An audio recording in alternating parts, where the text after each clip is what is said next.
How to speak fluently in English. English में हम कैसे फ्लुएंटली बात करें, एक ऐसा क्वेश्चन है जो कि हजारों लाखों बार इंडिया में पूछा आता है फॉर श्योर, बिकॉज इसकी एक बहुत ही हाई वैल्यू है। बट एक चीज ध्यान दीजिएगा, इंग्लिश बोलना इज जस्ट लाइक हिंदी बोलना, मराठी बोलना, उर्दू बोलना, तमिल बोलना, बंगाली बोलना, बिकॉज वो भी एक डिफरेंट लैंग्वेज है। ऐसे बहुत लोग होते हैं जो कि इंग्लिश को बहुत ही अच्छे से स्टडी करते हैं, उनकी वोकैबुलरी बहुत हाई होती है, बट जब वो बोलने जाते हैं उनकी फ्लुएंसी उतनी अच्छी नहीं होती और वो सर्च करते रहते हैं कि कैसे मैं इसको डेवलप करूं। Ultimately do understand this one thing that when you are speaking, you are not just speaking the English, you are also communicating a message that you have to deliver to your audience. और वो जो message आप deliver कर रहे हैं उसको बोलते हैं कम्युनिकेशन स्किल्स। तो एक हो गया कि आपने टूल यूज किया दैट इज इंग्लिश फ्लुएंटली, और ये जो मेथड है वो है कम्युनिकेशन स्किल्स। सो आप ये सोच रहे होंगे कि क्या मैं without using the tool that is English कर सकता हूं, मैसेज को डिलीवर कर सकता हूं? And the answer is yes, because that's what we call as non verbal communication, right. तो इसके बहुत डिफरेंट पार्ट्स हैं, बट हम आज फोकस करेंगे कैसे आप इंग्लिश लैंग्वेज को यूज करके इसको फ्लुएंटली अपने मैसेज को डिलीवर कर सकते हैं आपके ऑडियंस तक। बट अगर आप ऐसी चीज़ों में इंटरेस्ट रखते हैं तो make sure you subscribe to the YouTube channel and press the bell icon, because मेरे चैनल पे कम्युनिकेशन, लीडरशिप और मोटिवेशन पे बहुत सारी वीडियोस आती रहती हैं, ताकि आपको नोटिफिकेशन मिलता रहे जब भी हम ऐसी वीडियोस अपलोड करें। So let's get started.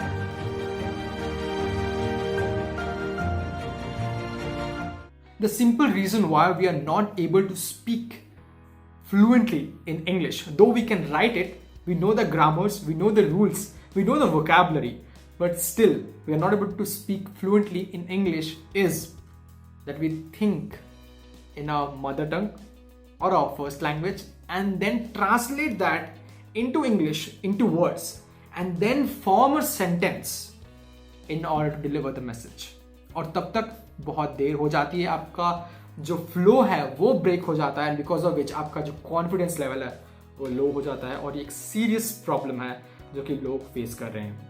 और लोग वो समझते हैं कि मैं इतना अच्छा नहीं हूँ, मेरी कॉन्फिडेंस उतनी हाई नहीं है, मे बी मैं ये नहीं कर सकता। और जितनी आप इंपॉर्टेंस देते रहेंगे इन चीज़ों को, उतना वो नहीं हो पाएगा, right. So the basic thing is कि आपको अपनी जो थिंकिंग प्रोसेस है, जो कि आपकी फर्स्ट लैंग्वेज है, राइट, उसको आपको चेंज करना है आपके मेन लैंग्वेज में जिसमें आप बात करना चाहते हैं, एंड दैट इज इंग्लिश।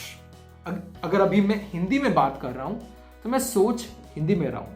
अगर मैं अपने नेटिव लैंग्वेज में बात करूंगा तो मैं नेटिव लैंग्वेज में सोचूंगा, ताकि जो फ्लुएंसी है वो बनी रहे।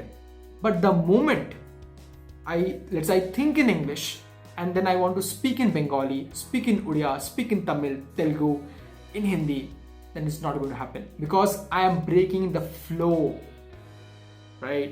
जो हम सोचते हैं नंबर ऑफ वर्ड्स, उसको प्रोसेस करके बोलना, वो जो टाइम लैग है, उसी टाइम लैग की वजह से आप फ्लुएंटली नहीं बोल पा रहे हैं। बट आपको वोकैबुलरी सारी पता होंगी, आपको ग्रामर के रूल सारे याद होंगे, आप लिखते बहुत अच्छा होंगे, और जैसे ही आप बोलने जाते हैं आपको एक प्रॉब्लम होती है, right. So that's the reason why ऐसा होता है। बट अभी हम डिस्कस करेंगे तो 5 सिंपल वेज जो मैंने यूज किए, मैंने प्रैक्टिकली देखे हैं कि ये सारी चीज आप करोगे तो इंप्रूवमेंट होगा। नाउ मैं ये क्यों कह रहा हूं, बिकॉज अराउंड 6 से 7 साल पहले मैं एक ऐसे लोगों से मिला जहां पे मेरे को ये पता चला कि speaking in English and Hindi both are very important, और वो था इंडियन नेवी का सिलेक्शन बेस। तो उस टाइम पे ऑफिसर्स से जब आप इंटरेक्ट करते हैं तो इंग्लिश में होता है। So English and Hindi in Indian arm forces, army, navy, air force, coast guard is very important, because when you talk to an officer in the office mess for an interview, whatever the reason is, you have to speak in English. And officers को Indian arm forces में English mandatory है, because whenever you go for international tours, that point of time as well, you have to speak in English because you're dealing with international forces. तो इसीलिए English speaking, English को deliver करना, communication सीखना, leadership सीखना, इन सारी चीज़ों को लेके बहुत ही इंटरेस्ट मेरा जागा, and that is the reason why कि मैंने ये यूट्यूब चैनल बनाया है। So make sure you watch all my YouTube videos. So हम 5 स्टेप पे आएंगे। ये 5 स्टेप आपको हेल्प करेंगे कि आप कैसे अपने इंग्लिश को इम्प्रूव कर सकते हैं, जो कि मैंने किया। द फर्स्ट थिंग इज आपको वही लैंग्वेज को कंज्यूम करना है, ओके, और वही कंटेंट को कंज्यूम करना है जो कि सिंपल हो, बिकॉज आप स्टार्ट कर रहे हैं।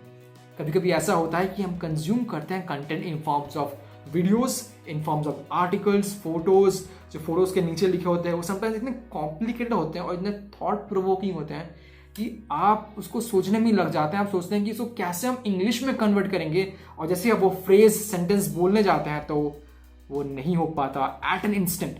मे बी बाद में हो जाए बट इंस्टेंटली नहीं हो पाता, एंड बिकॉज ऑफ विच आपका कॉन्फिडेंस और आपका सेल्फ एस्टीम फिर से लो हो जाता है। तो इट्स वेरी इंपॉर्टेंट कि आप वो कंज्यूम जो कंटेंट कर रहे हैं वो बहुत ही सिंपलिस्टिक इन नेचर हो, चाहे वो मेरी सिंपल इंग्लिश वीडियोस हों जो कि मेरे यूट्यूब चैनल पे है, या फिर कोई और सिंपल कंटेंट हो, वेरी सिंपल जो बुक्स आती हैं, may be very simple newspaper, जो नॉर्मल नोवेल की बुक्स आती हैं, अगर आप वो पढ़ सकें सिंपल लैंग्वेज में, आप वो समझ सकें, देन वो आप डिलीवर कर पाएंगे। अदरवाइज कॉम्प्लेक्स चीज़ों को अगर आप पढ़ रहे हैं, आप वो कंज्यूम कर रहे हैं, तो उसको डिलीवर करने में बहुत मुश्किल आएगी।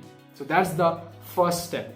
The second step is the most important thing जो है इंग्लिश स्पीकिंग में या फिर कोई भी स्पीकिंग में जो फ्लुएंसी को डेवलप करती है, is the flow, right? So you need to have that flow, otherwise it's going to be very difficult for you to have that confidence. क्योंकि अगर फ्लो एक बार टूट गया तो आपकी कॉन्फिडेंस लेवल ड्रॉप कर जाएगा, बिकॉज आप खुद पे डाउट करने लगोगे, एंड देन आप सोचोगे कि क्या हो रहा है, लोग क्या सोच रहे हैं मेरे बारे में। And that's the exact reason why you need to flow and focus on the flow. But how do you focus on the flow? The simple way to make a flow, great flow in any language in front of anyone is to talk, right? You have to speak in front of people, but first start speaking to your own self. It's very, very important. I'm sure कि अगर आपको ये question भी आ रहा है कि मैं कैसे इंग्लिश फ्लुएंसी को इम्प्रूव करूं, तो आपके मन में वो हिचक, वो डर तो होगा ही कि मैं लोगों से बात करूंगा तो लोग क्या सोचेंगे, मेरे दोस्त क्या सोचेंगे, मेरे कलीग्स क्या सोचेंगे, मे बी अगर मैं रिलेटिव से बात करूंगा तो वो क्या सोचेंगे, मे सो वो सोचेंगे कि मुझे तो इंग्लिश आती ही नहीं है, एंड बिकॉज ऑफ विच वो लाइक माइंडेड फ्रेंड कभी मिलता ही नहीं है। अगर आपको ऐसा फ्रेंड है, ऐसे दोस्त हैं, amazing, this nothing like it. But अगर नहीं है, it's important to have great self talk. अपने आप से बात करना एक क्लू है और एक बहुत ही अमेजिंग आइडिया है जो कि आपको बहुत हेल्प करेगा इन द फ्यूचर। जब आप कुछ सोच रहे हैं, आपकी थॉट प्रोसेस को डेवलप करने में हेल्प करेगा, एंड उसी टाइम आप इंग्लिश में सोचना भी स्टार्ट करेंगे, क्योंकि आपको जो थॉट्स आए हैं वो इंग्लिश में हो रहे हैं, right? So that's how you develop your thought process. So make sure that you start with your own self and then gradually move ahead to people, maybe your friends, your colleagues, relatives, family members, your brothers, sisters, जो भी हैं, but first start with your own self. That was the number 2. The step number 3 is content delivery mastery. एक होता है कि content आपके पास है, right? पहले तो आपने कंटेंट कंज्यूम किया, उसको अपने पास रखा, समझा, एंड नाउ टाइम है कि उसको आप एक प्रोफेशनली डिलीवर करें लोगों के सामने। नाउ डिलीवर करने का मेथड यूनिक होता है, okay? It's differs from person to person and also depends on the personality that you have. That is the reason why I am saying कि आप ओनली अपनी स्पीकिंग स्किल्स इंग्लिश में focus मत कीजिए, उसके साथ साथ अपने communication, personality development, leadership, thought process, इन सारी चीज़ों पे फोकस कीजिए। बिकॉज जब आप बोलते हैं तो बस वो लैंग्वेज या कंटेंट नहीं बोल रहे होते हैं, आपकी जो इंटेंशन है वो उसके साथ बाहर आती है। That is the reason why it's very important to focus and develop your personality that will reflect the way you speak. इसीलिए आपने देखा होगा कि कुछ लोगों की जो पर्सनालिटी होती है वो इतनी चार्मिंग होती है कि वो कोई भी लैंग्वेज बोले, चाहे वो Hindi, English, Marathi, Urdu, Spanish, French, whatever it is so amazing. ऐसा लगता है कि हम उसको देखते ही रहें। That is the reason why अगर आप देखेंगे कुछ अमेजिंग टेड टॉक्स, जो कि एक इंटरनेशनल प्लेटफॉर्म है स्पीकिंग के लिए, लोगों का यूनिक बिहेवियर होता है, एंड कुछ लोगों का स्पीकिंग का स्टाइल इतना अमेजिंग होता है कि उनके मिलियंस ऑफ व्यूज होते हैं, उनको बहुत रिकॉग्निशन मिलता है। The simple reason is because not just about their content. ऐसे बहुत सारे लोग आते हैं जिनका कंटेंट बहुत अच्छा होता है। So it's not just about the content, it's also about their personality. It's also about their mindset, the attitude with which they project in front of people on the stage, right? It's very important. Okay. So I hope that these 3 points are clear. आपके ये 3 steps clear हैं. तो आगे बढ़ते हैं 4th step पे, that is kill your insecurity. Very important, right? लोग क्या कहेंगे? What people will think, how they will behave, how they will react, what the audience is going to think of me, what that friend is going to think of me, what my teachers are going to think of me, what my relatives are going to think of me. All these things, when you think, then you don't have time to think what you need to speak. It's as simple as that. I'm being very candid here. Okay, this is something that I have experienced. Every time 5-6 years ago when I was in college, I want to ask something to the teacher, and I would raise my hand, I want to say something, my heart would go like thuk thuk. The simple reason is because I used to think that what my friends around are going to think, what my teacher is going to think, what I am thinking myself. Will I look stupid in front of people? When you have these kind of thought process, तो आपका जो thought process है, जो कि actual में message deliver कर रहा है, वो काम ही नहीं करेगा, because you're already overloaded with other people's perception. That how will you have your own genuine opinion or question that you want to ask? Simple. So it's time that you leave people behind of what they think, how they think, and it's time that you start asking the question and talking to people. If they laugh, fine, let them laugh. If they make fun of you, it's fine. What is most important is you keep improving. And also the problem happens when you compare yourself with all other friends. Right? When you compare yourself with all those guys who are having amazing speaking skills, amazing energy, attitude, personality, you feel like you're nothing. You have that insecurity going deep into your mind, and you feel like you will never be good, and because of which वो habit develop ही नहीं हो पाता, and आप midway में ही छोड़ देते हो, when actual transformation was just few steps away. It's as simple as that. But do we do that? No. That is the reason why the only metrics to see that कि आप सही level पे हो या नहीं, I mean आप सही journey में हो या नहीं, is that to understand that whether you are better than what you were yesterday. आप अभी जो कर रहे हैं, आपकी अभी जो skill set है, जो आपकी fluency है अभी आज, क्या वो कल या फिर एक हफ्ते पहले से improve हुई है या नहीं?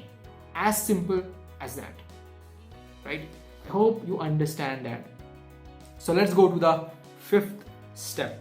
Don't overhype English. As I said in the starting of the video, English एक language है. Yes, इसकी value ज़्यादा है. The simple reason is because it's an international language. It brings you that level playing platform wherein you can discuss your thoughts and ideas and take it international. And जो outsourcing होता है India में वो भी बहुत ज़्यादा है, because of which जो jobs generate हो रही हैं इंडिया में mainly उनमें इंग्लिश स्पीकिंग मैंडेटरी होता है, बिकॉज बहुत केसेस में आपको क्लाइंट्स के साथ डील करना होता है इंटरनेशनली. मे बी अगर आप कोई बिजनेस कर रहे हैं, अगर फ्रीलांसर हैं, आपको इंटरनेशनल प्रोजेक्ट्स चाहिए, उस टाइम पे भी आपकी personality, communication skills and specially English speaking skills बहुत इंपॉर्टेंट हो जाती हैं. मगर इसका मतलब ये नहीं है कि आप उसको ओवर हाइप कर दें to a point where you feel afraid out of it. Anything that that you're afraid of and you're scared of, okay, it will take you longer time compared to those when it's fun for you. अगर आप मस्ती में, मजे में कुछ चीज सीखेंगे तो उसका जो लर्निंग गैप है, लर्निंग का जो ड्यूरेशन है, बहुत ही शॉर्ट होगा कंपेयर टू दोज जिसके बारे में आप बहुत स्केयर्ड हैं, क्योंकि आपने उसको ओवर हाइप करके रखा हुआ है. अगर आप इंग्लिश मीडियम से नहीं हैं, अगर आप इंग्लिश मीडियम से हैं बट आप स्पीकिंग स्किल्स उतनी अच्छी नहीं है, अगर आपको लोग चिढ़ाते हैं या फिर आप लोग बोलते हैं कि you are not that good, आपको ऐसा फीडबैक मिलता है, तो वो इनसिक्योरिटी माइंड में कहीं ना कहीं बैठ जाती है, and because of which you never improve and you keep struggling. आपका self esteem takes a hit, your personality takes a dip. Don't do that. Don't make it something that is not here. Okay. Focus on what you can do with it. Make it a fun event. Only then it will help you to grow. Because it is blocking your personality, it's blocking your own originality. Because you're now learning by force. You're forcing your own self because you're scared, compared to learning in a fun environment. An environment where everything is just like it's a part of the daily routine. We don't learn like that. Most of us, because we are scared of it, we're learning because of the pressure that we have in our mind. And it never works. It never works like that. And it will take a long period of time, and you have to go through a lot of things which you need not in the first place if you take it in a very fun and polite way. So I hope कि आपको ऐसी videos बहुत अच्छी लगी होंगी. अगर that's an yes, subscribe to the YouTube channel and press the bell icon. Please like the video so that it can reach out to more and more people and people can make the most of these kind of videos. So I'll see you next time over this channel. Thank you so much.